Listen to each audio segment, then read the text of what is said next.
100.1 FM gold tune করেছেন আপনি।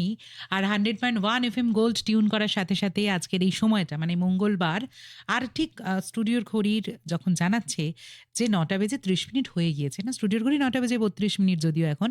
এই সময়টা দাঁড়িয়ে যেটা হয় সেটা হচ্ছে এমন একজন মুশকিল আসান আমাদের সাথে থাকেন, যিনি আমাদের কোনো একটা বিষয় নিয়ে, শারীরিক সমস্যা নিয়ে, মানসিক সমস্যা নিয়েও হয় অনেক সময়, সেটা নিয়ে আমাদের বিভিন্ন ধরনের উপায় বাতলে দেন যে কিভাবে আমরা ভালো থাকবো।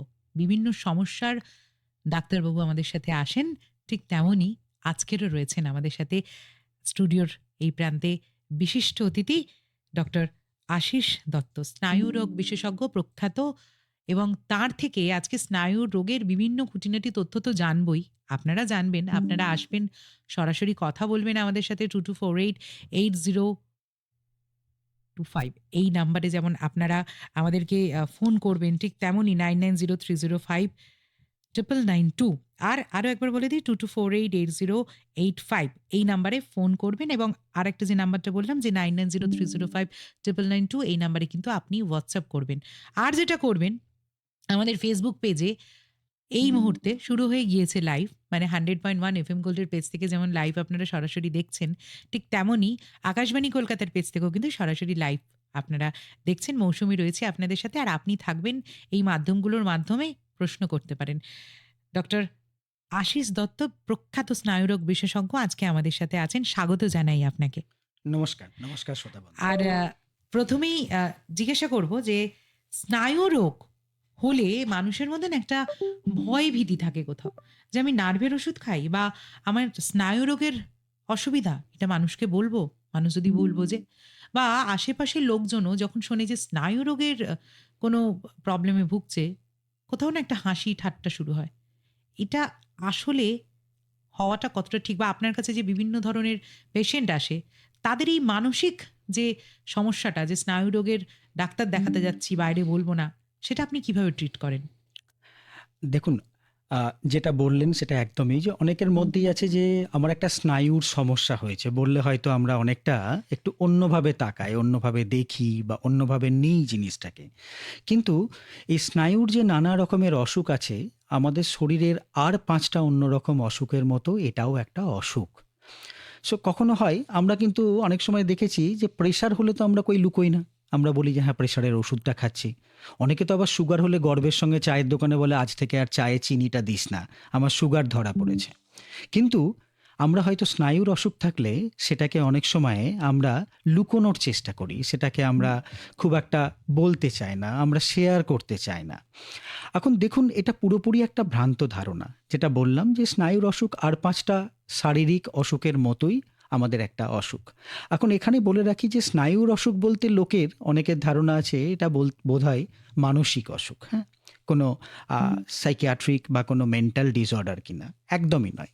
আমি যেমন আপনাকে কতকগুলো উদাহরণের জন্য বলি, যেমন কারো স্ট্রোক হয়েছে, যেমন ধরুন যে কারো হয়তো দেখা গেল যে না একটা এপিলেপসি বা খিঁচুনি হয়েছে, কারো একটা নার্ভের পেইন হচ্ছে, কারো মাথায় যন্ত্রণা হয়, কারো কোমরে ব্যথা হচ্ছে, কারো হয়তো হঠাৎ করে চোখে দেখার সমস্যা হয়েছে, কারো হয়তো ব্যালেন্সের অসুবিধা হচ্ছে।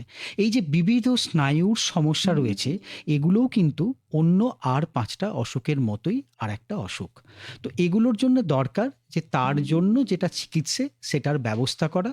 কারণ সঠিক চিকিৎসার মাধ্যমে কিন্তু এই স্নায়ু রোগগুলোকে আমাদের কন্ট্রোলে রাখা যায়। আমরা এগুলোকে কন্ট্রোল করে ঠিকমতো সুস্থ স্বাভাবিক জীবনযাপন করতে পারি। সুতরাং স্নায়ুর অসুখ আছে বলে যে একটা নেগেটিভ ফিলিংস আনা বা একটা মনে হওয়া যে আমি বোধহয় এটা কাউকে বলবো না, আমার মধ্যেই রাখবো বা কারোর সঙ্গে শেয়ার করব না, এটা একদমই নয়। আমরা সোসাইটি অনেকটা এগিয়ে গেছে। আমরা এখন অনেক উদার এবং অনেকটাই আমরা সবারই সঙ্গে শেয়ার করে নিই। তো আপনার এই যে সমস্যা, এটা আপনার ডাক্তারবাবুর সঙ্গে শেয়ার করা, পারিপার্শ্বিক সাপোর্ট পেলে পরে, সুযোগ সুবিধে বা তাদের সাহায্য পেলে পরেও কিন্তু আমরা সকলেই সুস্থ সুন্দর জীবনযাপন করতে পারি।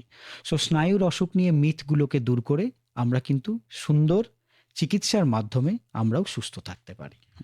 স্নায়ু রোগের মধ্যে একটা রোগ হচ্ছে মাল্টিপল স্ক্লেরোসিস।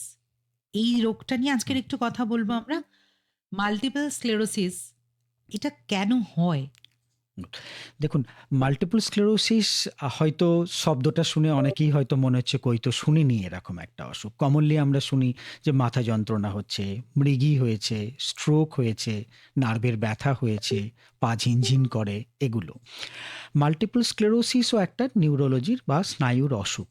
এখন মাল্টিপল স্ক্লেরোসিস নিয়ে আমরা ইদানিং বা বেশ কয়েক বছর ধরে অনেক আমরা সোশ্যাল মিডিয়া বা আমরা এই যে আমাদের যে পরিচয়মূলক অনুষ্ঠান অসুখের, তো সেগুলোতে হয়তো আমরা আলোচনা করছি। এর একটা বড় কারণ হচ্ছে গিয়ে যে এই অসুখটার কিন্তু ডিটেকশন বা নির্ণয় এখন অনেকটাই বেশি হচ্ছে, এবং সেই সঙ্গে সঙ্গে আরও একটা কারণ যে এই অসুখটা মূলত সাধারণত আমরা যখন যুবক যুবতীদের মধ্যে দেখতে পাই। তো আপনি ভাবুন, একটা যুবক যুবতীর মধ্যে যে অসুখ, সেই অসুখটার কিন্তু সঠিক চিকিৎসা করা দরকার। না হলে পরে কিন্তু তার যে এত বড় একটা কর্মজীবন, একটা যে পারিবারিক জীবন রয়েছে, তার উপরে প্রভাব আসতে পারে। সো আমরা যদি খুব আগে থেকে এই অসুখটাকে ধরতে পারি, রোগ নির্ণয় করতে পারি, তাহলে কিন্তু এর সুস্থ হওয়ার বা স্বাভাবিক ভালো থাকার চিকিৎসার মাধ্যমে তার উপায় রয়েছে। সো মাল্টিপল স্ক্লেরোসিস অসুখটা সম্পর্কে ছোট্ট করে আমি যদি বলি, তো আমাদের স্নায়ু যে রয়েছে কোষ ব্রেনের, তো মাল্টিপল স্ক্লেরোসিসও আমাদের একটা মস্তিষ্কের অসুখ।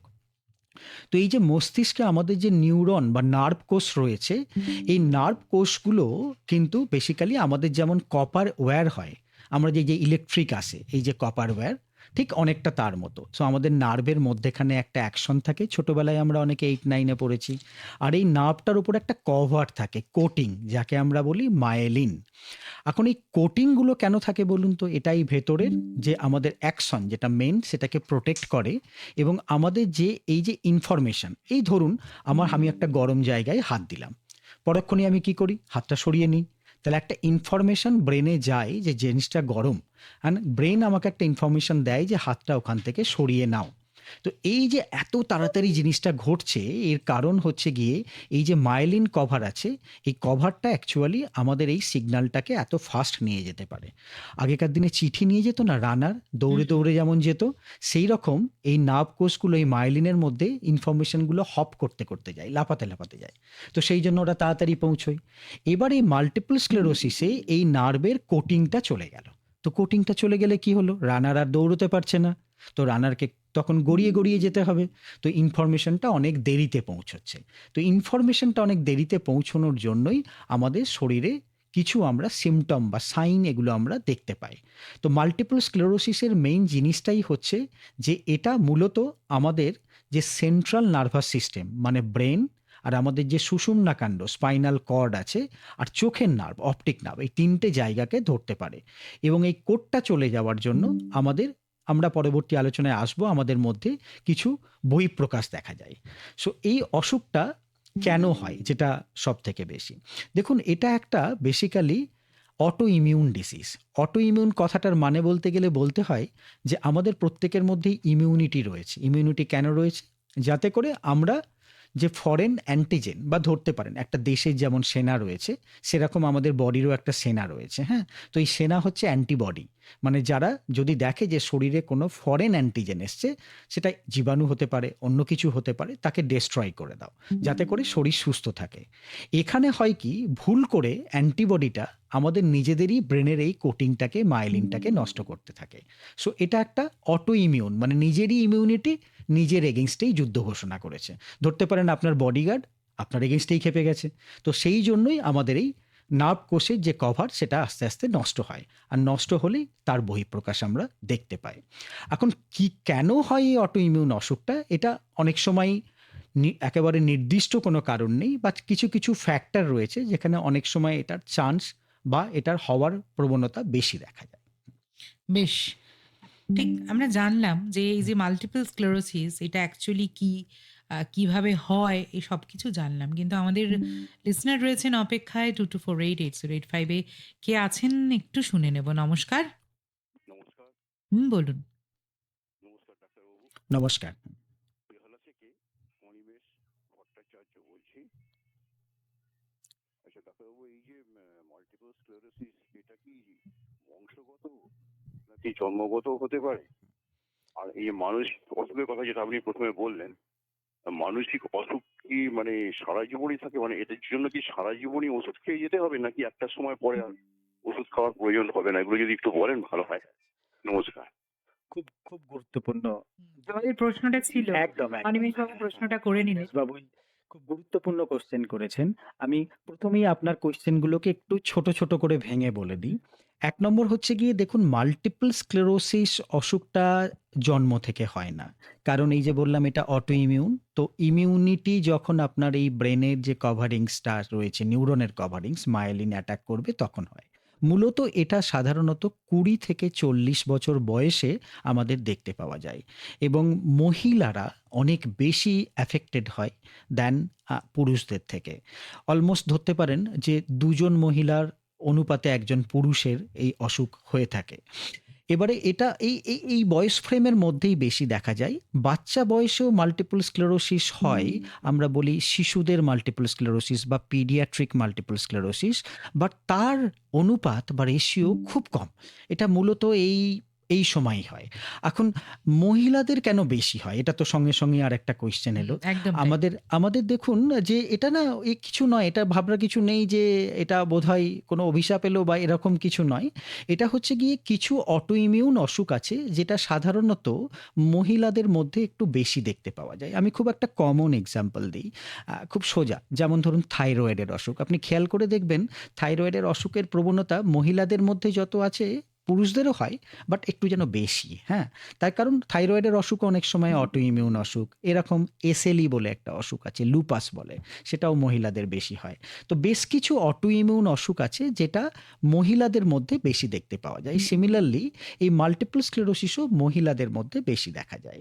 তো আমরা জানলাম যে জন্ম থেকে নয় বা জন্মগত নয়। জন্মগত বোঝায় যে আমি জন্মানোর সময়ে যেটা ছিল। আমার হাতে একটা এক্সট্রা আঙুল ছিল, তো সেটা জন্মগত হতে পারে। হ্যাঁ, লাইক যদি কারো থাকে। বাট এটা সেরকম নয়। এটা মেজরিটি ওই যে বললাম ২০ থেকে ৪০ বছরের ব্র্যাকেটে বেশি দেখতে পাওয়া যায়। দ্বিতীয় আপনার একটা কোয়েশ্চেন ছিল যেটা বংশগত কিনা, হ্যাঁ? তো দেখুন মাল্টিপল স্ক্লেরোসিস অসুখটা বংশগত ঠিক নয়, হ্যাঁ? না বংশগত বলতে গেলে হয় যে আমার পরিবারে কারো আছে এবং সেখান থেকে আমার হয়েছে। এবারে বলতেই পারেন যে আপনি হয়তো কাউকে জানেন যে একটা জিন থেকে আরেকটা জিনে আরেকটা ট্রান্সফার জিন হচ্ছে কিনা। এক্স্যাক্টলি। এবারে হয়তো আপনি কাউকে দেখেছেন যে একই ফ্যামিলির ২ জন আছে মাল্টিপল স্ক্লেরোসিস, তো আপনার মনে হলো যে এটা তো বংশগত বোধহয়। এটা ঠিক সেভাবে নয়। বংশগত আমরা বলতে মূলত একটা জিনিসকে বুঝি যেগুলো মোনোজেনিক, মানে একটা জিন ট্রান্সমিশন হলে তার হওয়ার প্রবণতা বেশি থাকবে, হ্যাঁ? বাট মাল্টিপল স্ক্লেরোসিস এরকম কোনো মোনোজেনিক ডিসঅর্ডার নয়।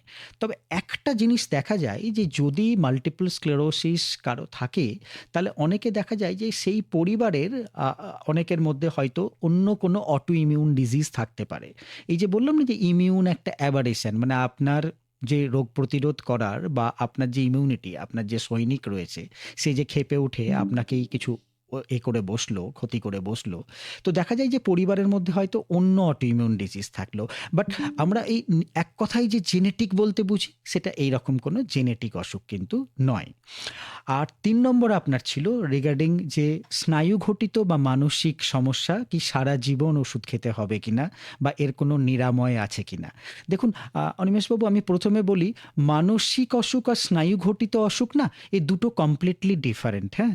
মানসিক বলতে আমরা বুঝি যে সাইকিয়াট্রির কিছু অসুখ, হ্যাঁ? আমার মনটা খারাপ, ডিপ্রেশন, আমি খুব চিন্তা করি, অ্যাংজাইটি করি, আমার প্যালপিটেশন হয়, প্যানিক অ্যাটাক হয়, আমার সাইকোসিস, এগুলোকে আমরা বলি মানসিক অসুখ, হ্যাঁ? আর কিছু আছে স্নায়ুঘটিত অসুখ যেগুলো শারীরিক অসুখ, হ্যাঁ? মানে তার মধ্যে আপনি শরীরের কোনো পরিবর্তন দেখতে পাচ্ছেন। যেমন কারো স্ট্রোক হলো, যেমন কারো মাথা যন্ত্রণা হচ্ছে, যেমন কারো মাল্টিপল স্ক্লেরোসিস হলো, যেমন কারো নিউরোপ্যাথি আছে, যেমন কারো এপিলেপসি বা খিঁচুনি বা মৃগী রয়েছে। তো এগুলো স্নায়ুঘটিত অসুখ। স্নায়ুঘটিত অসুখ হচ্ছে ডিপেন্ড করে যে চিকিৎসা কতদিন করবেন, যে কোন ধরনের অসুখ আছে। তো এমন অনেক অসুখ আছে স্নায়ুঘটিত আপনার একবারের পরে আর নাও হতে পারে। আবার কিছু স্নায়ুঘটিত অসুখ আছে যারা বারবার ফিরে আসতে পারে, সেই সময়ে চিকিৎসা করতে হয়। আবার কিছু স্নায়ুঘটিত অসুখ আছে যেখানে কন্টিনিউয়াস ওষুধ খেয়ে যেতে হয়। তো এক লাইনে আমি যদি বলি যে না মানে এটা নয়, সেটাও যেমন নয়। সো আমার কথাটা হচ্ছে আপনার যাই আছে, যেটাই আছে সেটার কিন্তু একটা সঠিক ট্রিটমেন্ট রয়েছে।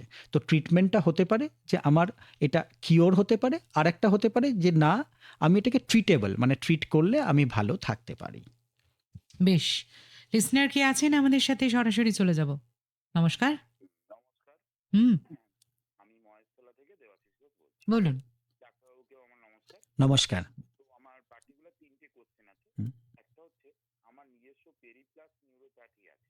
হুম, তো আমার মাথায় ব্লাড জমে আছে কিছুটা। হুম, তো আমি গত বছর ডিসেম্বর মাসে হসপিটালে ভর্তি হয়েছিলাম আপনার এতে আমাদের বাঙুর নিউরোলজিতে। হুম, তো সেখান থেকে আমার ট্রিটমেন্ট হয়। তো ট্রিটমেন্ট হওয়ার পর আমাকে বলেন যে বছর দুয়েক পরে হয়তো আপনাকে অপারেট করতে হতে পারে। সেই সময় অপারেট করতে বলেছিলেন, কিন্তু সার্জেনরা তখন দেখে বলেন যে না, এখন এতটা অপারেট করার প্রয়োজন নেই, বছর দুয়েক পরে অপারেট হতে পারে। তো এক্ষেত্রে অপারেট হলে কতটা লাইফ রিস্ক থাকে? আর দ্বিতীয় হচ্ছে যে আমার সাইনাসের প্রবলেম আছে।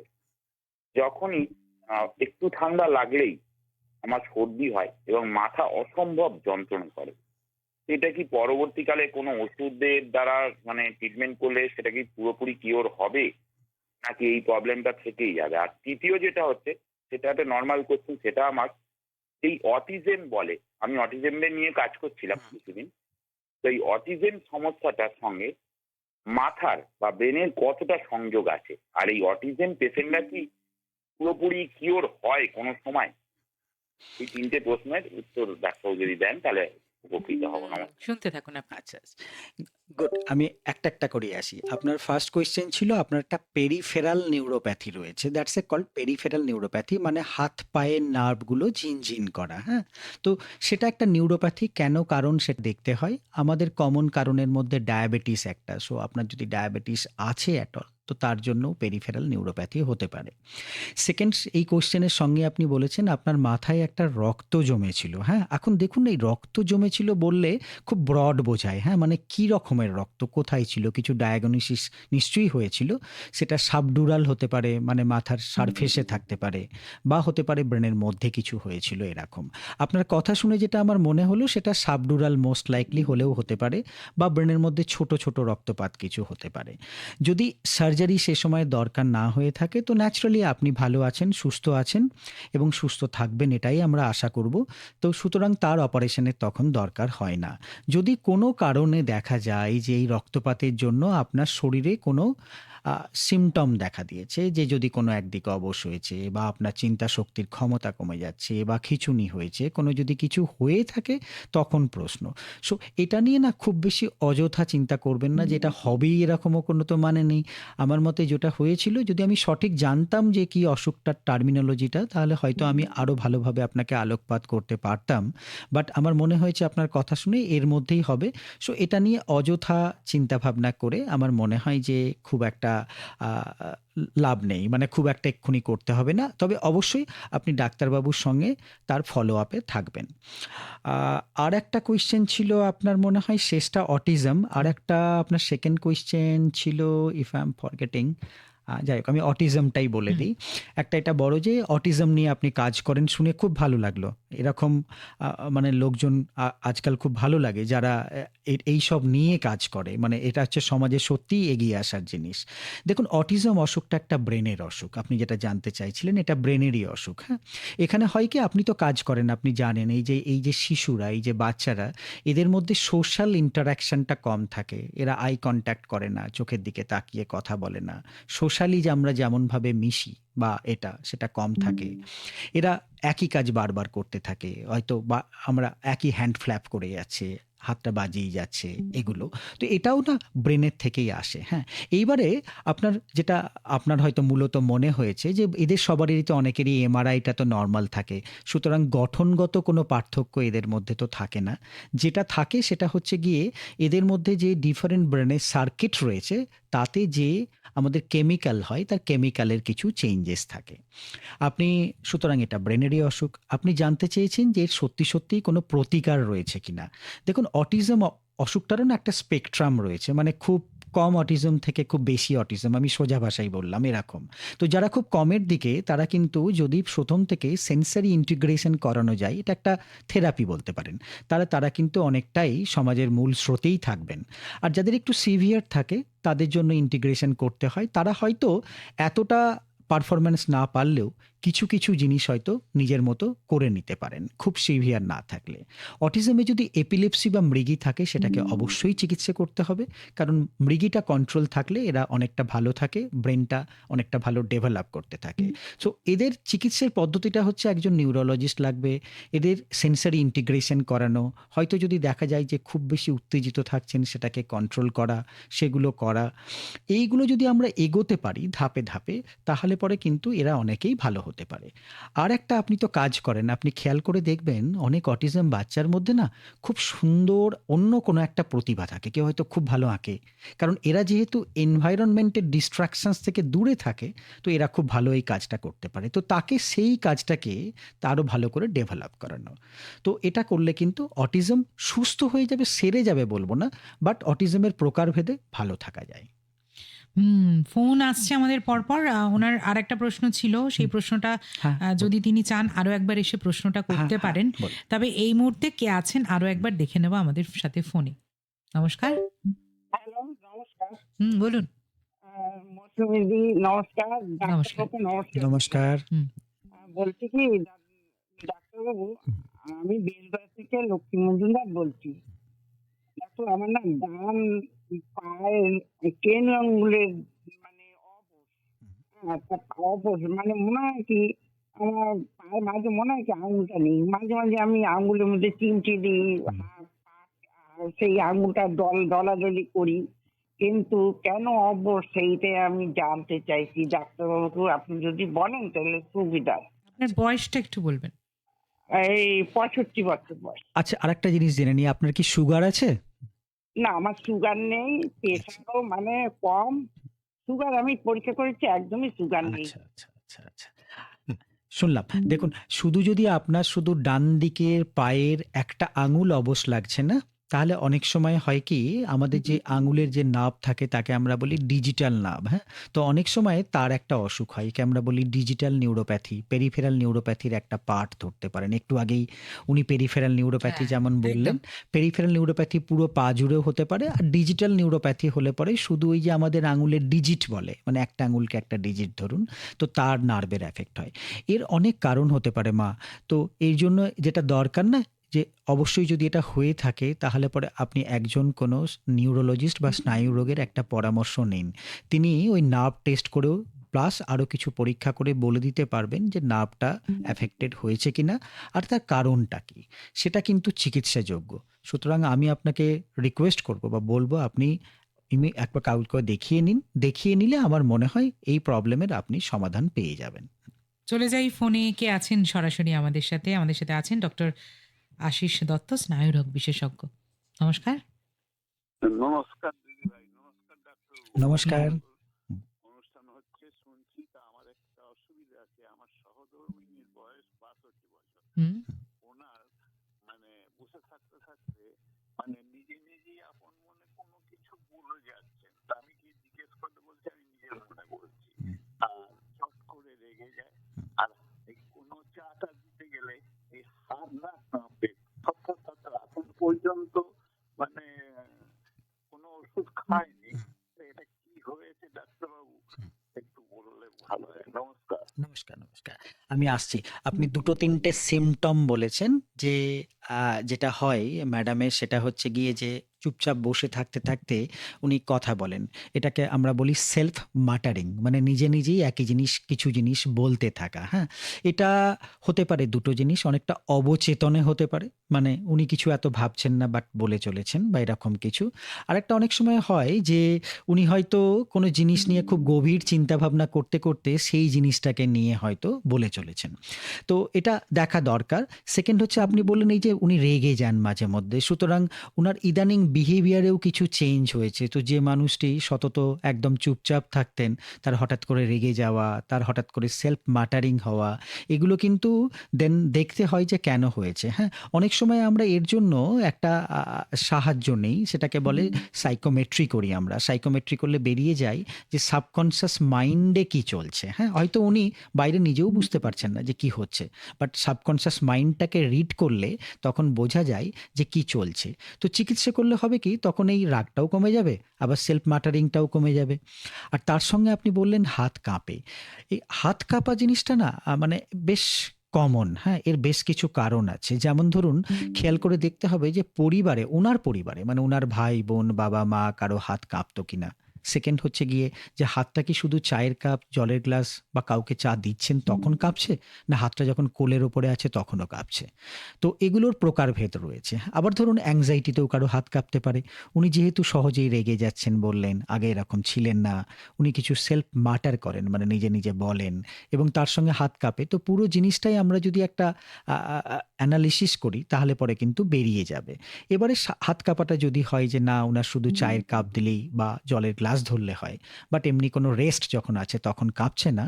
তো একটা অসুখ হয় এসেনশিয়াল ট্রেমার বলে। মানে অনেক সময় একটু হাত কাঁপে কোনো চায়ের কাপ, জলের গ্লাস বা কোনো স্ট্রেস হলে পরে কাঁপছে এরকম, বা পরিবারের অনেকের থাকতে পারে।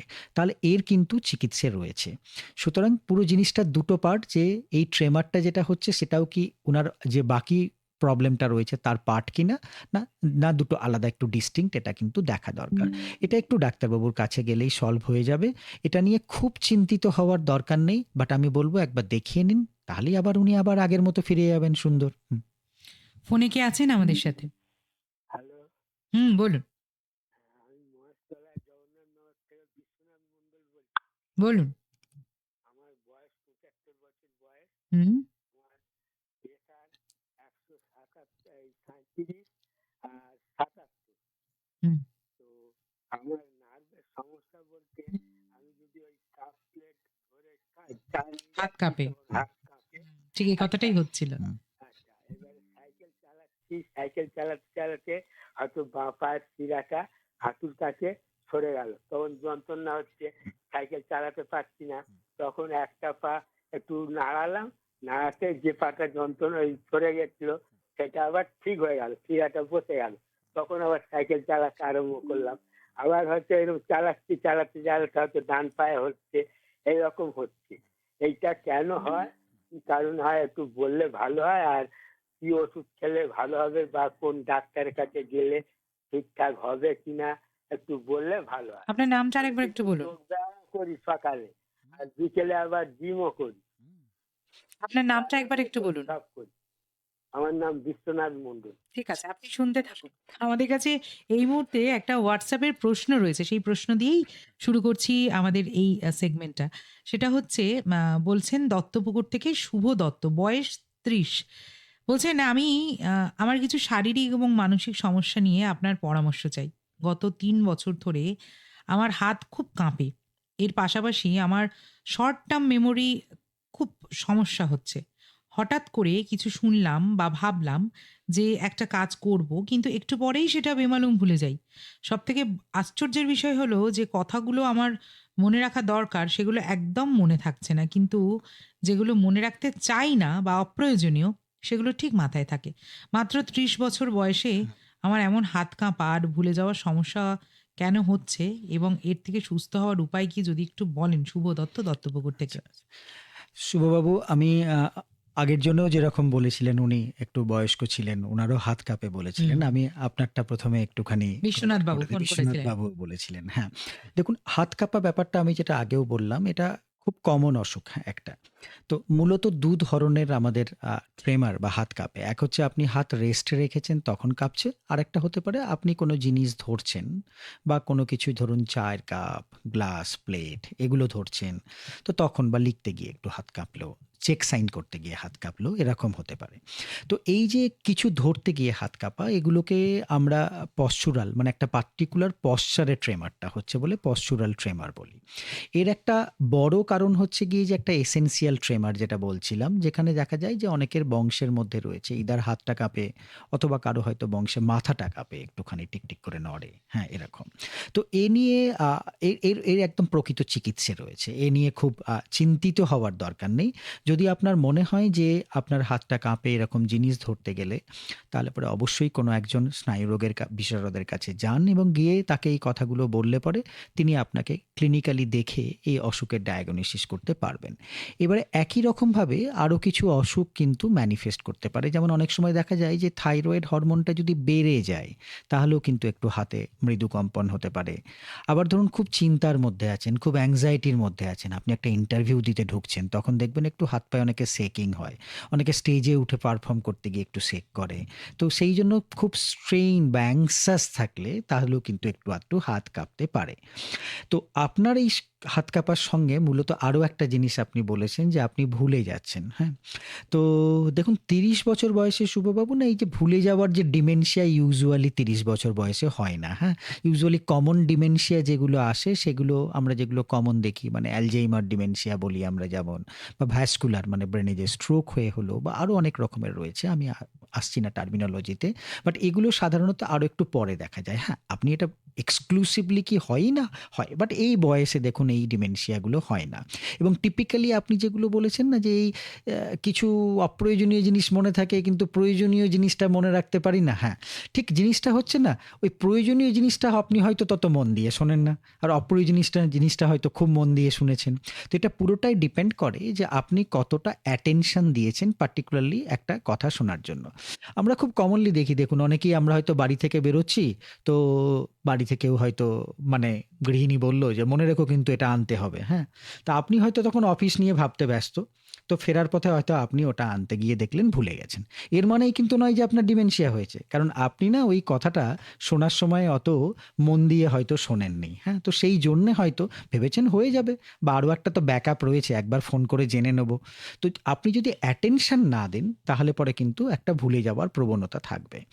দ্বিতীয় আরেকটা জিনিস, যদি আপনার মনের মধ্যে অন্য কোনো চিন্তা ঘোরাফেরা করছে, অন্য কোনো চিন্তা মানে ধরুন আপনি খুব কোনো কিছু জিনিস নিয়ে খুব চিন্তায় আছেন, তো তার মধ্যে হয়তো আপনার এই এতগুলো কাজের চাপ আসছে বা প্রেশার আসছে, তখন হয়তো আপনি এতগুলো জিনিস হ্যান্ডেল করতে পারছেন না, মানে মাল্টিটাস্কিং এবিলিটি যে আমাদের আছে সেই জিনিসটা হয়তো আমরা হ্যান্ডেল করতে পারছি না। বাড়িতে দেখেছেন তো যে মারা কি সুন্দর হ্যান্ডেল করে, রান্না করতে করতে বা কিছু টিফিন দিতে দিতে হয়তো আর একটা কিছু বললেন, হ্যাঁ দিচ্ছি বলে সুন্দর বলে দেয়, মনেও রাখে। এই যে একটা সহজাত প্রবৃত্তি আমাদের রয়েছে যে আমরা অনেক জিনিস অনেক কাজ একসঙ্গে করতে পারি, মনে রাখতে পারি, সেটা যদি আমরা করতে না পারি, যদি আমাদের দেখা যায় যে মনের মধ্যে অনেক চিন্তাভাবনা ঘুরে ঘুরে বেড়াচ্ছে, তো প্রথমে আপনি আমার মনে হয় সবথেকে ভালো নিজেকে জিজ্ঞেস করা, আমি কি খুব ওরিড, আমি কি খুব চিন্তিত, আমি কি আমার নিজের প্রবলেমগুলো সলভ করতে পারছি? যদি না হয় না, একদম সুন্দর একদিন বসে একটা সাদা কাগজে লিখতে আরম্ভ করুন কি কি চিন্তা আপনার মধ্যে রয়েছে আর সেগুলোর কোনো সলিউশন রয়েছে কিনা। তো সলিউশনটাকে পাওয়া গেল। যদি না পাওয়া যায় যে এরকম কিছু হবে না, তাহলে আমরা যেটা করি যে আমরা একটা তখন ওই সাইকোমেট্রি করাই, যে এটা খুঁজে বের করার জন্য, যেটা আগেও বলেছি যে আপনার অবচেতন মনে কি চলছে। তো যদি দেখা যায় যে অনেকের অ্যাংজাইটি থাকে, অনেকের একটা লো মুড, একটু ডিপ্রেশন চলছে, তখন কিন্তু আমরা ভুলবো। তো সেগুলো তাহলে কিন্তু ডিমেনশিয়া নয়। সুতরাং এই দুটো যদি আমি আপনার মেলায়, হাত কাঁপা এবং এই ভুলে যাওয়া, তাহলে আমার মনে হয় যে আপনি একটু দেখা দরকার, আপনি একজন কোনো স্নায়ুরোগ বিশেষজ্ঞের কাছে যেতে পারেন, যে এই দুটো প্রবলেম বললে যে এটা মনের অবচেতনে কিছু চলছে এবং সেই জায়গা থেকে ভুলছেন কিনা। আপনার থাইরয়েডটা টেস্ট করা উচিত, সেটা একটু দেখে নেওয়া উচিত। যেটুকু মিনিমাম ফিজিক্যাল টেস্ট করলে পরে বাকি অসুখগুলো ধরা যাবে, সেগুলো দেখে নিলে এর নিরাময় পেয়ে যাবেন। এরই পরিপ্রেক্ষিতে আমি আগের জনেরও বলে দিই, না তো উনি ভাববেন যে বিশ্বনাথ বাবু বিশ্বনাথ বাবুকে আমরা খুব শুনলাম গুরুত্ব না। দিলাম না। হ্যাঁ, ঠিক। তা নয় বিশ্বনাথ বাবু, আপনি একজন বয়োজ্যেষ্ঠ লোক, আপনাকে গুরুত্ব দিয়ে বলি, আপনি যেটা প্রথম হাত কাঁপা বলেছেন ওটা একই রকম, এগুলো শুনলেই আপনি বুঝতে পারছেন সেই রকম কিছু। বয়স্কদের মধ্যে এমনি অনেক সময়ই একটুখানি ট্রেমার আসতে পারে, আরও অনেক কারণে, বার্ধক্যজনিত নিউরোপ্যাথির জন্য হতে পারে, সেটাও একটু খুঁজে দেখা দরকার, বাট এসেনশিয়াল ট্রেমার একটা কমন যেটা দেখতে পাওয়া যায়। পার্কিনসন ট্রেমর বলে একটা হয়, লোকে খুব ভয় পায় হাত কাঁপলে আমার পার্কিনসন হয়েছে বলে কিনা, কিন্তু পার্কিনসন ট্রেমর না ইউজুয়ালি রেস্টে হয়, জিনিসপত্র ধরলে ততটা হয় না। সো এটা ডিফারেন্সিয়েট করার জন্য আমি বলে রাখলাম আপনাদের। আর দ্বিতীয় জিনিস হচ্ছে, আপনি বলেছিলেন সাইকেল চালাতে গিয়ে পায়ে মাঝে মধ্যে একটা টান ফিল করেন। তো বিশ্বনাথবাবু এটা না একটা ক্র্যাম্প অ্যাকচুয়ালি, হ্যাঁ, ক্র্যাম্প অনেক সময় নিউরোপ্যাথির জন্য হতে পারে। তো দেখতে হবে, বয়স হলে নিউরোপ্যাথির অনেক কারণ রয়েছে, সেগুলো একটু ইভ্যালুয়েট করে দেখে সেটার কিন্তু সমাধান সম্ভব। সুতরাং আপনার দুটো প্রবলেমেরই খুব সুন্দর সমাধান করা যায়। আপনি শুধু জাস্ট একবার গিয়ে একটু কথা বলুন। বেশ! আমরা বেশ অনেকগুলো সমাধান পেয়ে গেলাম। আমরা মাল্টিপল স্ক্লেরোসিস নিয়ে কথা বলছিলাম। মাল্টিপল স্ক্লেরোসিস নিয়ে কথা এরপরে একটা প্রশ্ন রয়েছে আপনার জন্য। হুম। কিন্তু এই মুহূর্তে আমাদের জন্য ফোনে রয়েছেন কেউ 22488085 এ কে আছেন আমাদের সাথে 100.1 এফএম গোল্ডে। নমস্কার। হ্যালো হ্যাঁ, বলুন। নমস্কার। আমি নমস্কার। আরামবাগ হুগলি থেকে মোহাম্মদ মহসিন বলছি। বলুন। হ্যাঁ, আপনাকেও নমস্কার, ডাক্তারবাবুকে নমস্কার, নমস্কার। হুম। নমস্কার। হ্যাঁ, বলছি আচ্ছা আর্থ্রাইটিস কি মানে এটা ভালো হওয়ার রোগ নয়? ১ নম্বর প্রশ্ন। আর ২ নম্বর হচ্ছে আমার মেয়ের ৩০ বছর বয়স, যখন ১১ বছর বয়স তখন ব্রেন টিউমার হয়েছিল, ওর অপারেশন হয়েছিল ব্যাঙ্গালোরে। তো সে ভালো ছিল, বেশ ভালো ছিল। তারপরে বাড়িতে ওই কিছু মানে ওই শাড়ির কাজ করতে করতে হঠাৎ একদিন মানে স্ট্রোকের মতন হয়ে গেল রাত্রেবেলা। হ্যাঁ, মানে সে জল ঢেলে কলে নিয়ে গিয়ে টিউব কলে নিয়ে গিয়ে জল ঢেলে তারপর ডাক্তারকে নিয়ে গেলাম। ডাক্তার বললো যে গ্যাস থেকে হয়েছে এটা চাপা অম্বল অমুক নানা রকম বললো। ৬ মাস ওষুধ খেলে ঠিক হয়ে যাবে। ৬ মাস থেকে ৪ বছর ওষুধ খেলো, কিন্তু আমারই লাস্টে বলছে এটা আর্থ্রাইটিস। হ্যাঁ, এই রোগটা কি মানে ভালো হওয়ার নয়? আমি ডাক্তারবাবুর কাছে একটু জানতে আপনি একটু চাই। শুনুন। আচ্ছা দেখুন, আর্থ্রাইটিস মানে হচ্ছে গিয়ে কিন্তু জয়েন্টের পেন। হ্যাঁ, ঠিক আছে। তো এই জয়েন্টের অসুখটা হচ্ছে পুরো আলাদা নিউরোলজি থেকে। হ্যাঁ, নিউরোলজি নয়, এটা বেসিক্যালি রিউম্যাটোলজি বলে একটা সাবজেক্টের মধ্যে পড়ে, বা কোনো সময় অর্থোপেডিকের ডোমেনেও আসে। সো আর্থ্রাইটিস অসুখটা নিউরোলজির কিছু নয়, বাট আর্থ্রাইটিস সারবে কিনা ডিপেন্ড করে যে কোন ধরনের আর্থ্রাইটিস আছে। অনেক রকমের হয়। কিছু ইনফ্ল্যামেটরি আর্থ্রাইটিস, মানে যেমন ধরুন রিউম্যাটয়েড বলে একটা কমন নাম হয়তো শুনবেন, সেরকম রয়েছে। আবার অনেকের বয়স হলে হাঁটুতে গেঁটে বাত হচ্ছে, অস্টিও আর্থ্রাইটিস। তো এগুলো ডিপেন্ড করে কোন ধরনের আর্থ্রাইটিস আছে। এবারে দ্বিতীয় আপনি যেটা বললেন যে মেয়ের একটা ব্রেন টিউমার ছিল, সেটা অপারেট হয়েছিল, উনি খুব ভালো ছিলেন, খুব ভালো খবর। সেটাই সবাই কামনা করে যে এটা থাকুক। তারপরে উনার আবার একটা হঠাৎ, যেটা আপনি বললেন যে অনেকক্ষণ উনাকে জল ঢালতে হয়েছে এরকম, সেটা শুনে আমার যা মনে হয়েছে হয়তো মোস্ট লাইকলি উনার একটা কনভালশন হয়েছিল। স্ট্রোক নয়, রাদার কনভালশন বা খিঁচুনি হয়তো হয়েছিল, এবং তার জন্য উনি ওষুধ খেয়েছেন এবং বা খেয়ে যাচ্ছেন। এটা দেখার থাকে যে যেহেতু টিউমার সার্জারি হয়েছিল, তো আবার ব্রেন এমআরআই করে ওর মধ্যে কোনো কিছু অসুবিধে আছে কিনা স্ট্রাকচারালি সেটা দেখতে হয়, এবং সেটা দেখার পরে ওষুধপত্র খেলে, অনেক সময় ওষুধ খেয়েই যেতে হতে পারে, সেটা ডিপেন্ড করে যে কি খিঁচুনি, কোন ধরনের খিঁচুনি, তাতে উনি ভালো থাকবেন। বাট আর্থ্রাইটিসের সঙ্গে ব্রেনের এটার কোনো ডিরেক্ট রিলেশন কিছু নেই। 100.1 এফএম গোল্ডে আপনি আছেন মৌসুমীর সাথে আরোগ্য অনুষ্ঠানে, এবং আরোগ্য অনুষ্ঠানে স্নায়ুরোগ বিশেষজ্ঞ রয়েছেন ডক্টর আশিস দত্ত। আজকে স্নায়ুরোগের বিভিন্ন খুঁটিনাটি তথ্য উনি আমাদেরকে জানাচ্ছেন। যেমন আপনি জানতে চাইছেন যে মাধ্যমগুলোতে, সেগুলো হচ্ছে 22488085 এ সরাসরি ফোন করছেন, আর 9903059992 এই নাম্বারে আপনি হোয়াটসঅ্যাপ করছেন বা মেসেজ করছেন, করে জানতে চাইছেন যে স্নায়ুরোগের বিভিন্ন ধরনের সমস্যার প্রতিকারের ব্যাপারে। ঠিক এই মুহূর্তে লিসনার কে রয়েছেন আমাদের সাথে। নমস্কার। নমস্কার, ডাক্তারবাবু নমস্কার। নমস্কার। আমি শিয়ালদা থেকে পাপিয়া বলছি। পাপিয়া, হ্যাঁ। বলুন। অ্যাকচুয়ালি আমি না 18 এপ্রিলে পড়ে যাবার পরে মানে ব্যাক পা স্লিপ করে রাস্তায়, তো পুরো মানে আমরা ব্যাকবোন আর কোমরে চোট লেগেছে। তো অর্থ ডক্টরকে দেখিয়েছি। তো উনি এমআরআই করেছেন, লিখেছেন যে লাম্বার ফাইব্রেটস are showing few insect changes, আর posteriorly projected L4, L5, L1, S1, S1. IVDX is seen causing pressure on thecal sac with narrowing of existing recess and indentation of existing nerve roots bilaterally. এরকম অনেকগুলো এরকম লিখেছে। তো আমি না এখনো এত পেইন হচ্ছে, এই 2 মাসের উপরে হয়ে গেল। তো আমাকে তো ওষুধ দিয়েছে, ওষুধেও কমছে না। এই 2 দিন ধরে দিয়েছে, আপনার ওই যে ফিজিওথেরাপি দিয়েছে। তো এখনো একটুখানি ঝুঁকলে পরে প্রচন্ড আগুনের মতো জ্বালা করে পেইন হচ্ছে। তো আমি না খুব ভয় পাচ্ছি, আমি তো নিজের কাজ নিজেও করতে পারছি না। এটা কি, উনি বললেন যে ওর ভেতরে যে ডিস্ক আছে না, ডিস্কের মধ্যে ডিস্কটা মরে গিয়ে নার্ভটাকে টাচ করছে, তাই জন্য এত পেইন হচ্ছে। বলছে এটা যদি 2 মাসে না সারে তাহলে সার্জারি করতে হবে। স্যার আমি কিন্তু সার্জারি করবো না, এটা কি এমনি ভাবে সারানো যাবে না? পাপিয়া ম্যাডাম, আপনার বয়সটা একবার যদি বলেন। 57। 57, ওকে, ঠিক আছে। আমি ছোট করে বলি, আপনি পড়ে গেছেন এবং তারপরে ফিল করছেন কোমরে একটা অসহ্য যন্ত্রণা এবং কখনো কখনো যন্ত্রণাটা পায়ের দিকে নামছে। সো এটা বেসিক্যালি কোমরে আমাদের কি হয়, এই যে স্পাইনাল কর্ডে আমাদের প্রত্যেকটা যে ভার্টিব্রা রয়েছে সেগুলো একটার উপরে একটা লাগানো আছে, অর্থাৎ ঠিক মধ্যেখানে কুশনের মতো একটা জিনিস থাকে যাকে আমরা ডিস্ক বলি। মানে আপনি বাড়ি তৈরির সময় দেখেছেন তো, ইট, তারপর একটা সিমেন্ট, তারপর আবার ইট রাখা হয়, ঠিক সিমিলারলি সিমেন্টটাকে ধরতে পারেন ডিস্কের মতো। কেন হয়েছে, সেই জন্যই আমরা এত সুন্দর লাফাতে পারি, নাচ করতে পারি, দৌড়তে পারি, আমরা বেন্ড হতে পারি, সেই জন্য। এখন বয়সের সঙ্গে আমাদের একটু ওয়্যার অ্যান্ড টিয়ার হতে থাকে, হ্যাঁ, যেমন বয়সে ধরুন একটুখানি করে ক্ষয় হয়, একটুখানি করে ভার্টিব্রার যেগুলো চেঞ্জেস হয়, তার জন্য অনেক সময় হয় কি ডিস্কটা তার জায়গা থেকে বেরিয়ে যেখানে স্পাইনাল কর্ডের যে গর্তটা রয়েছে, ক্যানালটা রয়েছে, তার থেকে যখন নার্ভ বেরোচ্ছে তার উপরে চেপে বসে। যখন চেপে বসলো তখন ন্যাচারালি আপনার একটা পেন হবে। এবার এই নার্ভটা আমাদের কোমর থেকে সবসময় পায়ে নামে, তো ন্যাচারালি তখন পেনটা আমাদের পায়ের দিকে যায়। এইবারে মেজরিটি ক্ষেত্রেই ওষুধ এবং ফিজিওথেরাপির মাধ্যমে এর সমাধান হয়েই যায়। মানে আমার তো মনে হয় 90 ভাগের বেশি সমাধান হয়ে যায় ওষুধ আর ফিজিওথেরাপি।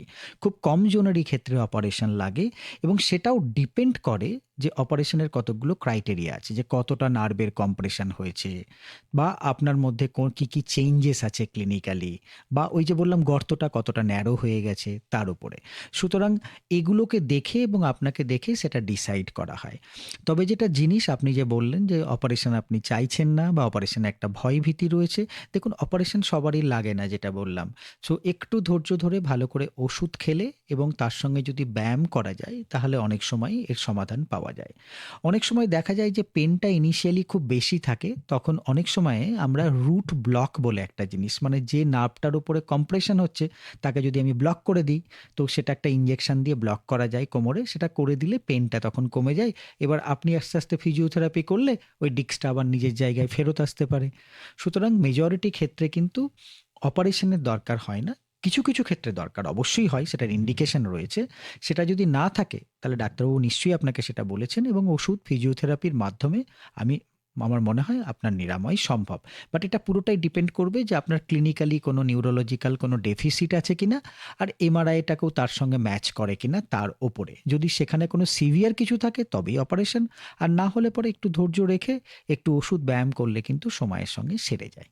স্নায়ু রোগের বিভিন্ন খুঁটিনাটি তথ্য আমরা জানছেন আপনিও 22488085 আর 9903059992তেও আপনি প্রশ্ন করছেন। যেমন এই মুহূর্তে সংঘমিত্রা ঘোষ কাকিনাড়া ভাটপাড়া থেকে জানতে চাইছেন যে স্নায়ু রোগ কি নিরাময় হয় নাকি সারা জীবন ওষুধ খেতে হয়? এটা আগেও আমরা আমরা বলেছি একবার আগে, বলেছিলাম যে হ্যাঁ। স্পেসিফিক রোগ অনুযায়ী একদম। যে কি ধরনের অসুখ আছে তার উপরে ডিপেন্ড করবে। স্নায়ু রোগ মানে তো অনেক বড় চ্যাপ্টার হয়ে গেল, মানে বড় বই হয়ে গেল। এর মধ্যে ডিপেন্ড করবে। ধরুন আমার স্নায়ু রোগটা একটা কথাই বলছি, একটা ছোট স্ট্রোক হয়েছিল, তো আপনি সুস্থ থাকবেন। আমার মৃগী হয়েছিল, তারও আবার ডিফারেন্স আছে। কি রকমের মৃগী হয়েছিল তার উপরে ডিপেন্ড করে। সো এটা ডিপেন্ড করবে কোন ধরনের অসুখ রয়েছে। স্নায়ুর অসুখ রয়েছে মানেই সারা জীবন ওষুধ খেতে হবে, এটা একদমই ঠিক নয়। বেশ, আমাদের মাল্টিপল স্ক্লেরোসিস নিয়ে বেশ কিছু প্রশ্ন ছিল যেগুলো আমরা হয়তো যেতে পারছি না। আমাদের বন্ধুরা এত ফোন করছেন, লিসনাররা জানতে চাইছেন। তাই একটা প্রশ্ন জানতে ইচ্ছা করছে যে এই যে মাল্টিপল স্ক্লেরোসিস একটা স্নায়ু ঘটিত রোগ, অটো ইমিউন ডিজিজ আপনি একদম, বলছিলেন। হ্যাঁ, হ্যাঁ। তো সেই ক্ষেত্রে এই রোগটার নামটা আগে অতটা শোনা যেত না। একটা রেয়ার রোগ বলা হতো। এখন এটা প্রায়ই শোনা যায়, কিন্তু সেটা শোনা যাওয়ার কারণটা কি? রোগটা বেড়েছে নাকি অ্যাওয়ারনেস বেড়েছে, ডায়াগনোসিস তাড়াতাড়ি হচ্ছে? খুব গুরুত্বপূর্ণ। আমি বলি যে দেখুন মাল্টিপল স্ক্লেরোসিস আমরা এই নামটার সঙ্গে এতটা পরিচিতি ছিল না। এতটা পরিচিতি আরো বেড়েছে। এর মানে এই নয় যে অসুখটা ছিল না। অসুখটা ছিল। হ্যাঁ? এবারে হয়েছে এই অসুখটাকে এখন খুব বেশি মাত্রায় আমরা হয়তো আর্লি ডিটেক্ট করছি, ধরতে পারছি। হ্যাঁ? এই ধরতে পারার দুটো কারণ হয়েছে। একটা হচ্ছে অধিক মাত্রায় ন্যাচারালি নিউরোলজিস্ট যারা স্নায়ু স্নায়ুরোগ তারা সংখ্যায় অনেক বেশি হয়েছে। তো সুতরাং ন্যাচারালি আরও অসুখটাকে ধরার ক্ষমতাটা বেড়েছে। আর দ্বিতীয় হচ্ছে এই যে ডায়াগনস্টিক এবিলিটি, মানে ধরুন আগে কিন্তু একটা এমআরআই করতে গেলে কিন্তু একটা বড় শহরে পৌঁছানো ছাড়া উপায় ছিল না, মেট্রো শহরে আসতে হতো। হ্যাঁ, তো সেইটা কিন্তু এখন অনেক অনেক সাব ডিভিশন, অনেক ডিস্ট্রিক্ট টাউনেই এমআরআই রয়েছে। তো এই যে অ্যাভেলেবিলিটি, আপনার এই যে পরিষেবাগুলো, যে ডায়াগনস্টিক যেগুলো দিয়ে করা হয়, ডায়াগনোসিস করা হচ্ছে, এই ডায়াগনস্টিক্সগুলো থাকার জন্য মানে এই চিকিৎসার যে সাপোর্ট লাগে সেই সাপোর্ট সিস্টেমগুলো, পার্টিকুলারলি মাল্টিপল স্ক্লেরোসিসের জন্য এমআরআইটা খুব জরুরি হয়। তো এটার অ্যাভেলেবিলিটি বাড়ার পরে এবং রোগ সম্পর্কে সচেতনতা একটা, এই যে আজকে আমরা এই একটা মাধ্যমে এসে কথা বলছি, আমরা এতজন একটা অসুখের প্রথমবারই হয়তো অনেকে নাম শুনলাম, কিন্তু এই যে জেনে গেলাম, নেক্সট দিন যখন আলোচনা হবে তখন আপনার মনে হবে আরে এটা তো শুনেছিলাম, সেই সময় বলেছিল। তো এই যে রয়েছে এর জন্য কিন্তু অসুখটা এখন অনেক বেশি ডিটেক্ট হচ্ছে। ভালো থাকার পাসওয়ার্ড এই আরোগ্য অনুষ্ঠান। আর এই পাসওয়ার্ড নিয়ে মানে পাসওয়ার্ডটা ঠিক কী সেটা জানার জন্য প্রত্যেক সপ্তাহতেই আমাদের সাথে থাকেন ডাক্তারবাবু ডক্টর আশিস দত্ত, বিশিষ্ট স্নায়ুরোগ বিশেষজ্ঞ। তিনি রয়েছেন আমাদের সাথে।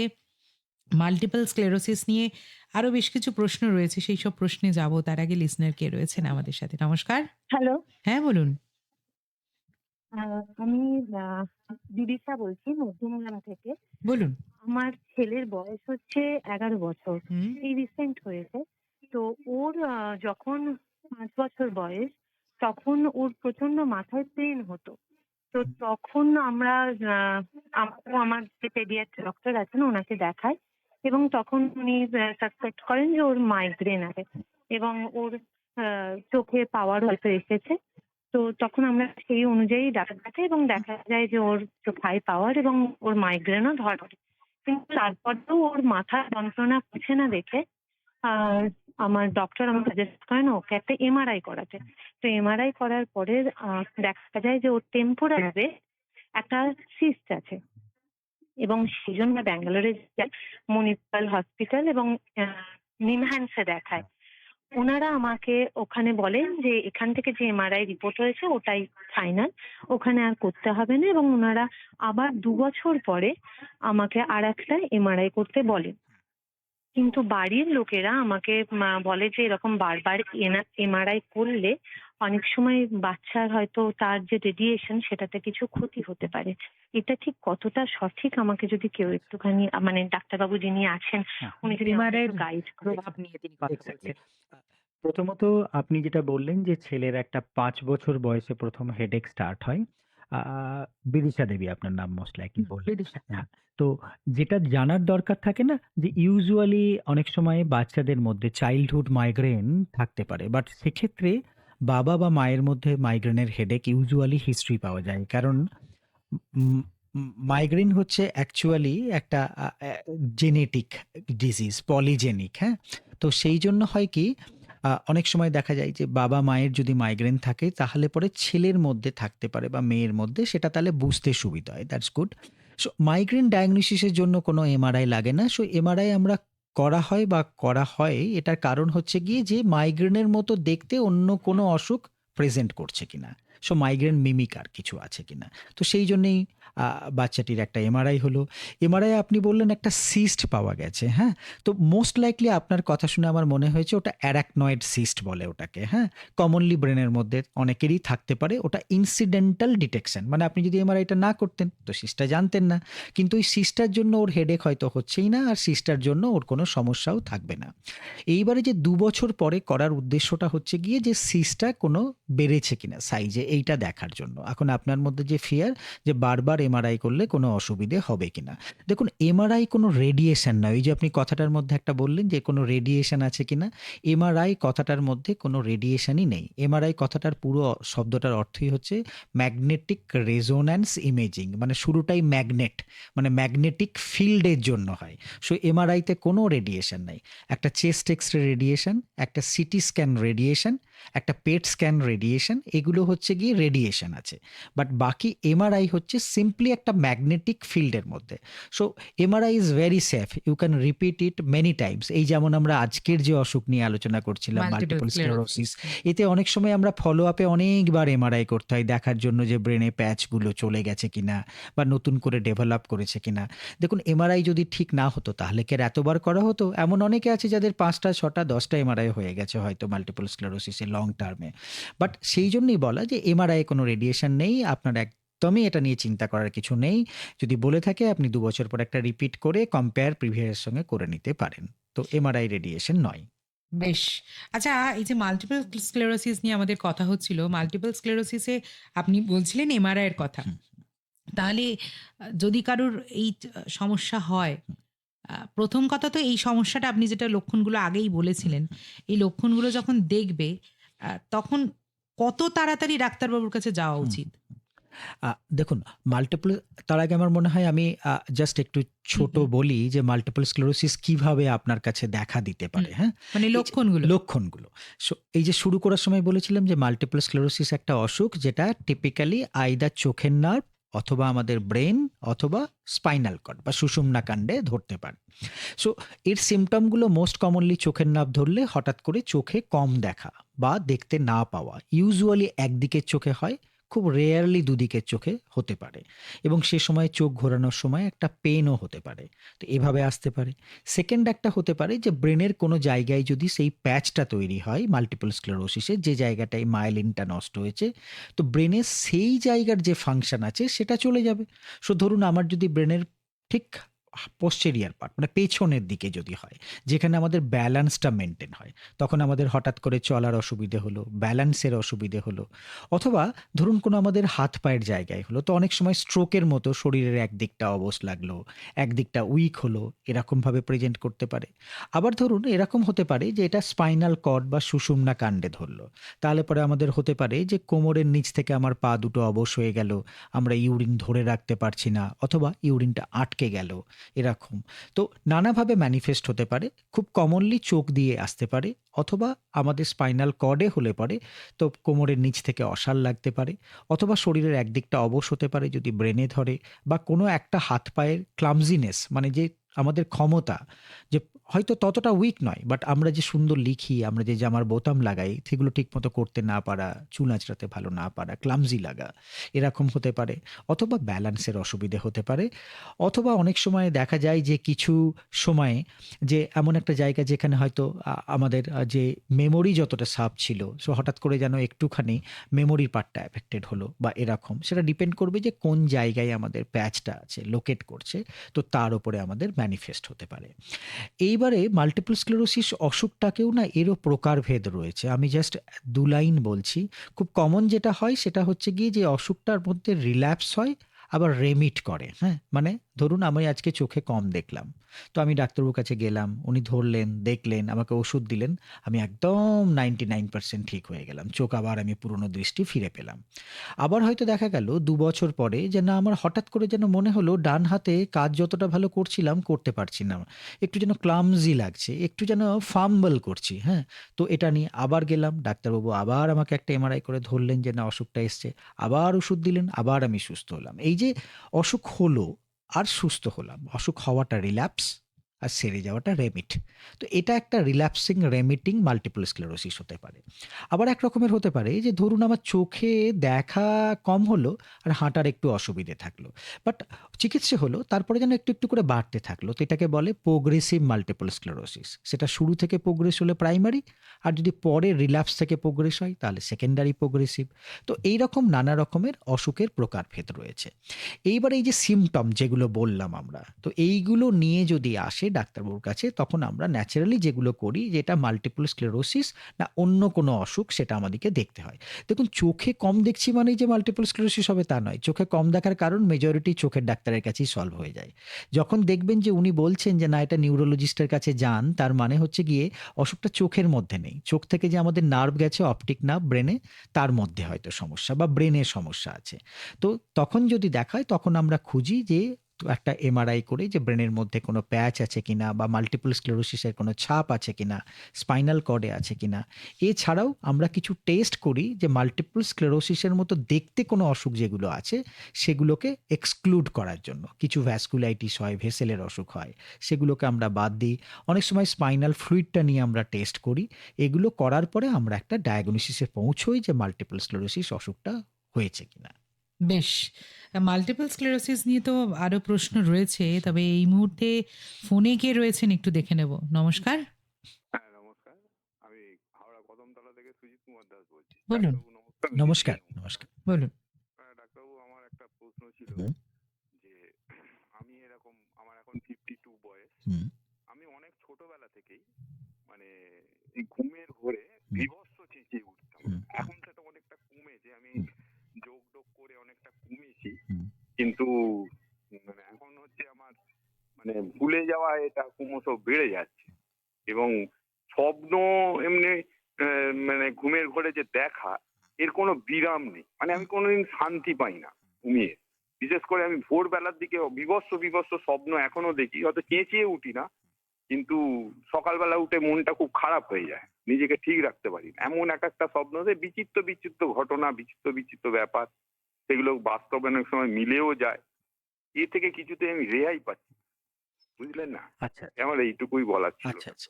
না, না, এটা যেটা আপনি বললেন যে ঘুমের মধ্যে চিৎকার করে ওঠা বা হচ্ছে খুব জোরে কথা বলা বা ভয় পাওয়া বা খুব বেশি স্বপ্ন দেখা, এগুলো না স্লিপ রিলেটেড আমাদের ফেনোমেনা বা স্লিপে আমাদের কিছু ফেনোমেনা বা অসুখ বলতে পারেন যদি এটা আপনার ন্যাচারালি জীবনটাকে একটু দুর্বিষহ করছে। তো ন্যাচারালি এটাও একটা অসুখ।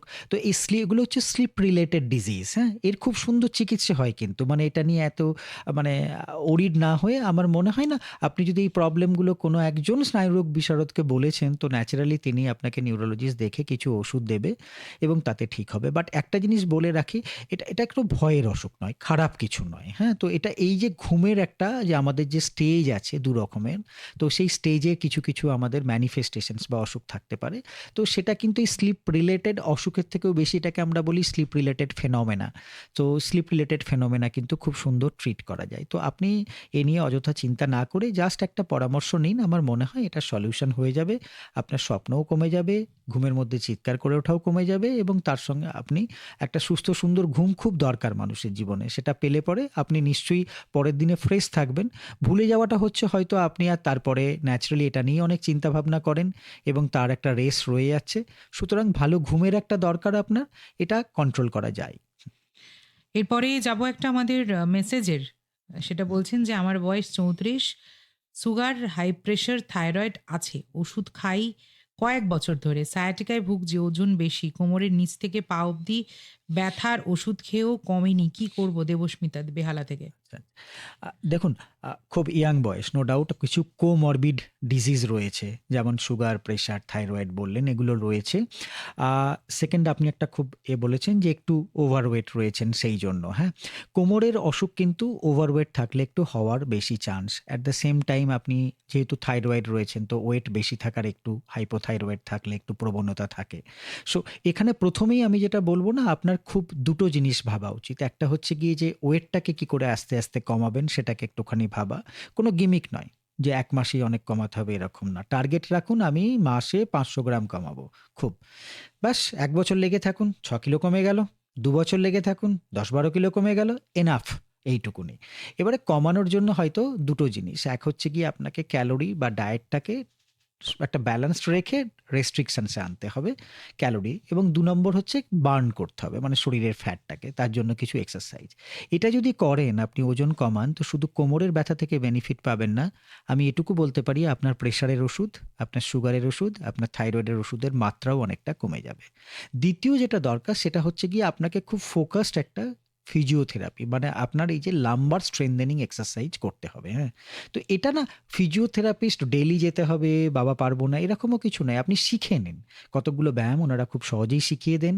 তো সেগুলোকে একটু ভালো করে শিখে নিন। প্রয়োজনে দরকার হলে অনুমতি নিয়ে তার কাছ থেকে একটা ভিডিও করে নিতে পারেন এবং সেইটাকে দেখে আপনাকে বাড়িতে টাইম দিতে হবে। আমরা কিন্তু খুব সহজেই দুটো জিনিস করি যে ওষুধ খেতে পারি। কারণ that tax second, ১ second, ২ second, ১০ সেকেন্ডে ওষুধ খাওয়া হয়ে যায়।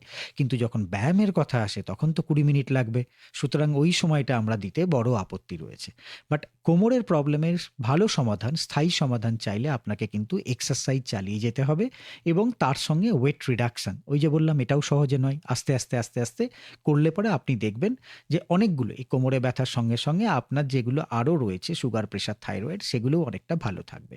ওষুধ তো হেল্প করবে। নিশ্চয়ই পেন কমানোর জন্য ওষুধ দরকার। কিছু নিউরোপ্যাথিক পেনের ওষুধ আছে সেগুলো দরকার। প্রয়োজনে আগেও যেরকম বললাম নার্ভের রুট ব্লক করা যায় সেগুলো করা যাবে। বাট মূলত যেটা জিনিস আমরা দেখি সবসময়ই যে ওষুধ খেতে ভালো আছি, আবার তারপরে যেই ভালো ছেড়ে দেওয়া। বাট মূলত দরকার তো হচ্ছে গিয়ে আপনাকে সুস্থ থাকা।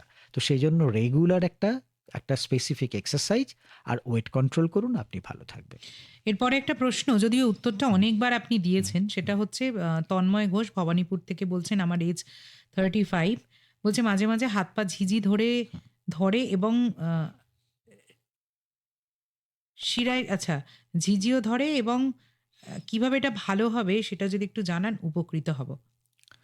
দেখুন, হাত পায়ে ঝিনঝিন করাটা না অনেক কারণে হতে পারে। হ্যাঁ? একদম ডেফিনিটিভলি হাত পায়ে ঝিনঝিন করে তো বললে খুব ব্রড হলো। মানে আমি বোঝানোর জন্য বলি, আমার জ্বর হয়েছে বললে আমরা যেমন কি হয়, জ্বরটা ম্যালেরিয়া থেকে হতে পারে, সিম্পল ভাইরাল ফিভার হতে পারে, ডেঙ্গু থেকে হতে পারে। সেই রকম হাত পা ঝিনঝিনটাও অনেক কারণেই হতে পারে। হ্যাঁ?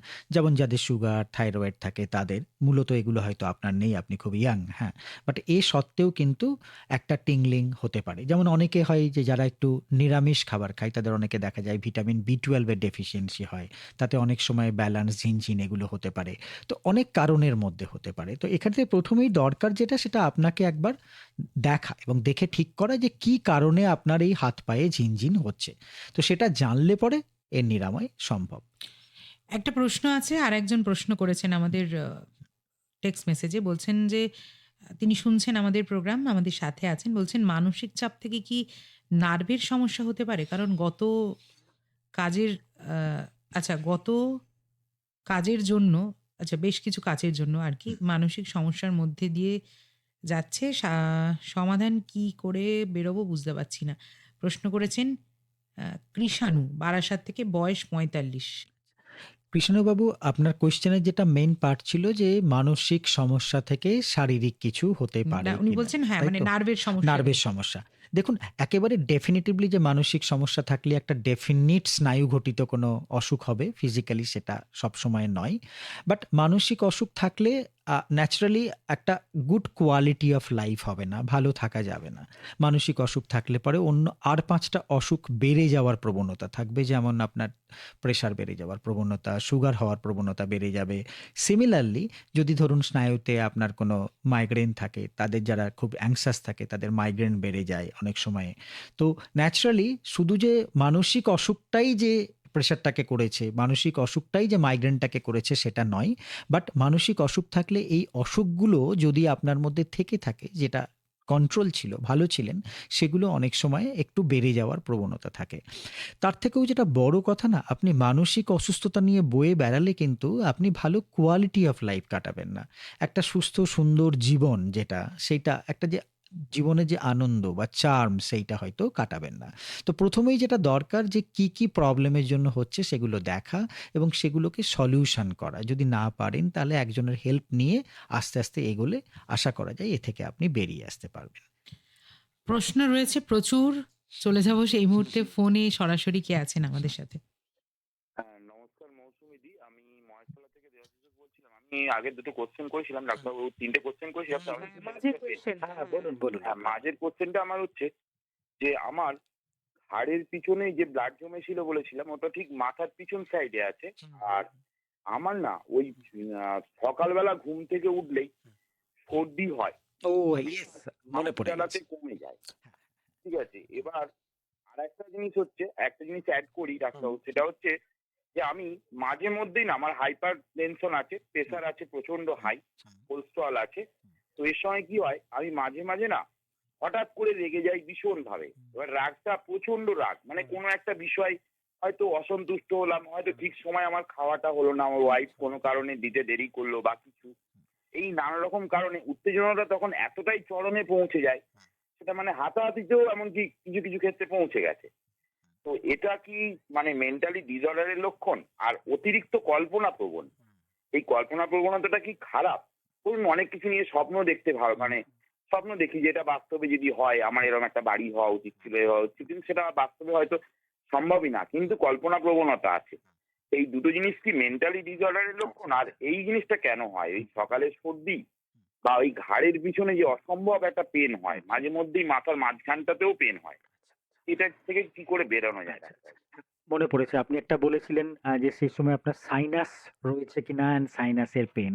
দেখুন এই যে সকালে উঠে আপনি যে বললেন যে একটু ঠান্ডা লাগে এরকম, সেখানে ১ম যেটা ইভ্যালুয়েশন করতে হয় যে আপনার মধ্যে কোনো সাইনাসের কোনো অসুখ বা নেজোব্রঙ্কিয়াল অ্যালার্জি বলে অনেকের থাকে যে সকালে উঠে নাকটা স্টাফি লাগলো বা একটু বাইরে বেরোলে স্টাফি লাগলো, নাকটা ধরে এলো বা ফেস বা ফোরহেডে একটা পেইন হলো, এগুলো কিন্তু দেখতে হয়। তো ফার্স্ট একটা ইএনটি ইভ্যালুয়েশন মানে যারা নাক, কান, গলার ডাক্তারবাবু তাদের কাছে দেখিয়ে নেওয়া যে আপনার সাইনাসগুলো ঠিক আছে কিনা, কোনো নেজোব্রঙ্কিয়াল অ্যালার্জি আছে কিনা এটা। সেকেন্ড হচ্ছে গিয়ে যে তারপরে যদি উনারা দিক থেকে ক্লিয়ার থাকে যে না এরকম খুব কিছু অসুবিধে নেই বা থাকলে সেটা সলিউশন করে দিলেন, তাহলে পরে আপনি যে বললেন মাথার পেছনের দিকে ব্যথা হয়, মাঝে মধ্যে মাথার তালুতে ব্যথা হয়। আর তার সঙ্গে দুটো জিনিস আপনি আরো যোগ করেছেন যে আপনি মাঝে মধ্যে খুব রেগে যান এবং এতটাই রেগে যান যে নিজেকে কন্ট্রোল করতেও পারেন না মাঝে মধ্যে, হ্যাঁ? তো এই দুটো কিন্তু কোরিলেট করলে পরে আমাদের একটা এন্টিটি হয় that called a tension type headache আমাদের একটা হয়। মানে খুব যদি আপনি চিন্তা করেন, খুব যদি আপনি ইরিটেট হয়ে থাকেন কোনো সময় বা খুব বেশি যদি লো মুড থাকে অনেক সময় তার জন্যও একটু মাথার অসুবিধে হতে পারে। তো তার ট্রিটমেন্ট কিন্তু ন্যাচারালি এই যে আপনার যে হঠাৎ করে রেগে যাওয়া, অস্বাভাবিক রেগে যাওয়া, তো সেই অ্যাঙ্গার কন্ট্রোলটাকে নিয়ে আসা। এইবারে আরেকটা জিনিস আপনি বলেছেন যে আপনি কল্পনাপ্রবণ মানুষ, অনেক কিছু ভাবেন, হ্যাঁ সেটা। দেখুন কল্পনা অল্পবিস্তর সবাই আমরা করি, হ্যাঁ কে না করি, হ্যাঁ? এবং কল্পনা আর স্বপ্ন না থাকলে তো আমরা জীবনে কিছু করতেই পারতাম না। একটা শিশুও ভাবে বড় হয়ে এটা খেলবো বা এটা করবো, লাইক দোজ। একটা স্টুডেন্ট ভাবে আমি ভালো রেজাল্ট করব, আই ক্যান ডু। চাকরি পেয়ে ভাবা হয় আরেকটু ভালো চাকরি কিছু হতে পারে কিনা, আরেকটু ভালো পোস্ট হতে পারে কিনা, সেগুলো। বাট কল্পনা করুন, কল্পনা ভালো। কল্পনা না থাকলে আমরা তো ভালো থাকবো কি করে? হ্যাঁ, ভালো খুশি হব কি করে? বাট কল্পনারও একটা লিমিট থাকতে হবে, হ্যাঁ? সেটারও যেন লাগাম ছাড়া কল্পনা না হয়। যেটা আপনাকে হয়তো আনন্দ দেওয়ার থেকে রাদার বেদনাদায়ক হয়ে দাঁড়াচ্ছে। সেটা না করে একটা কল্পনা হোক, বাট কল্পনাটারও একটা লিমিট থাকুক। কল্পনাটাকে নিয়ে একটা টার্গেট সেট করা, হ্যাঁ? সেইটাকে নিয়ে আমরা বরঞ্চ এগোতে পারি।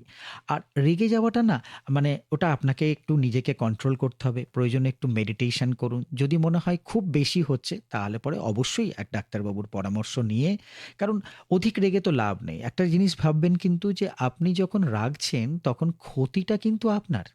উল্টো কারো হচ্ছে না। হ্যাঁ, আপনি যদি না কোনো হাতাহাতিতে যান সেটা তো আলাদা ব্যাপার। তাছাড়া যদি না হয় তাহলে রাগ বেশি থাকলে কিন্তু ক্ষতিটা আপনিই করছেন, তাই না? আপনার নিজের ক্ষতি করছেন। আমাদের যে ভালো হরমোনগুলো থাকে সেগুলো কেন আস্তে, আস্তে কমতে থাকে অ্যাড্রিনালিন। তো সেসব করে লাভ নেই। সো ঠান্ডা মাথায় শান্তিতে ভাবুন এবং অ্যাপ্রোপ্রিয়েটলি অবশ্যই যথাযথ একটা রিঅ্যাকশন থাকতে হবে।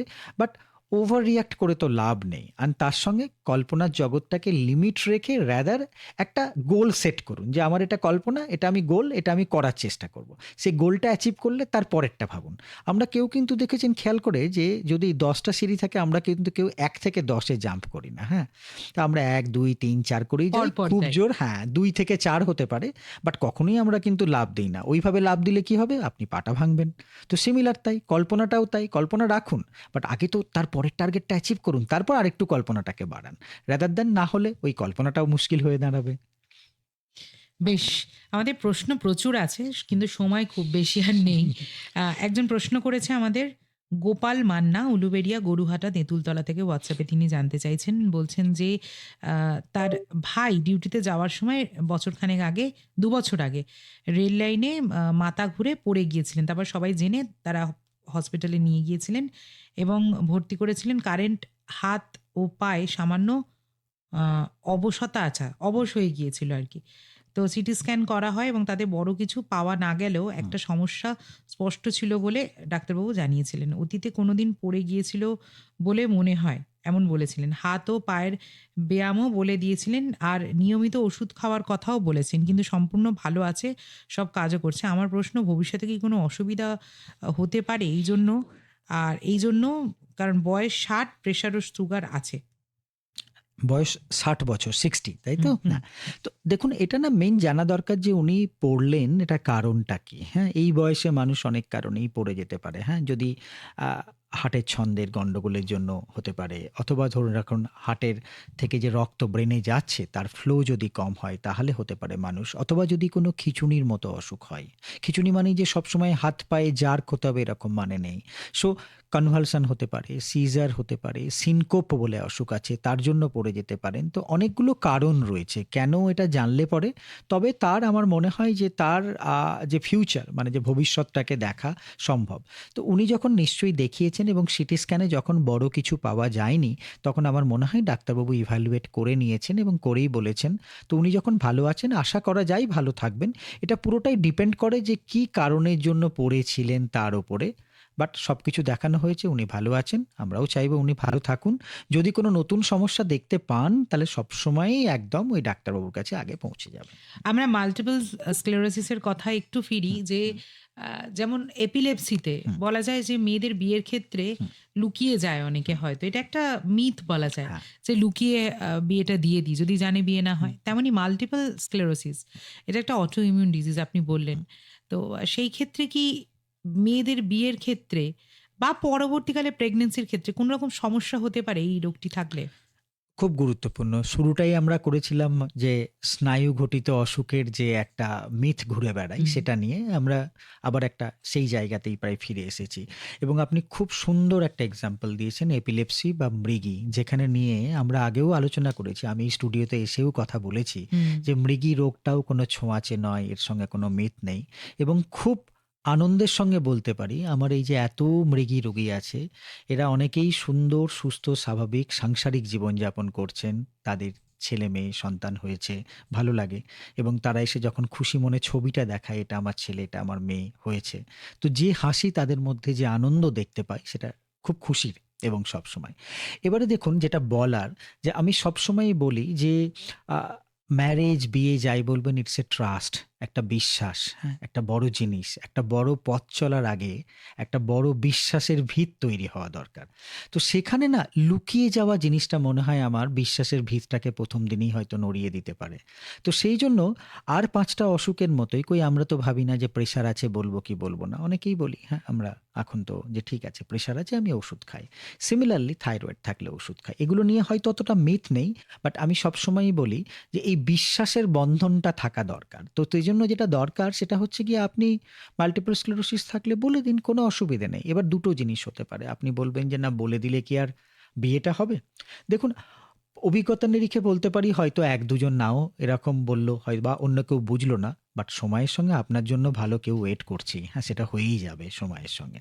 ২ নম্বর হচ্ছে গিয়ে যে এই যে একটা বিশ্বাস, বন্ধন তৈরি হলো না? তো আপনি পাশে একজনকে পাবেন যে সবসময়ই মানে ন্যাচারালি আপনাকে বুঝবে, আপনাকে জানবে। এইবার দ্বিতীয় জিনিসটা হচ্ছে যে আপনি চাইলেই সহজেই বলতে পারেন যে তারা চাইলেও এই অসুখ সম্পর্কে তারা কোনো নিউরোলজিস্টের কাছে মতামত নিতে পারে যে অসুখটা রয়েছে যাকে আমি বিয়ে করতে চলেছি। এবারে আমি যে এই অসুখটা নেন এগুলো নিয়ে বলি যে মাল্টিপল স্ক্লেরোসিস কোনো বিবাহের বাধার কারণ নয় বা কোনো সন্তান ধারণেরও বাধার কারণ নয়।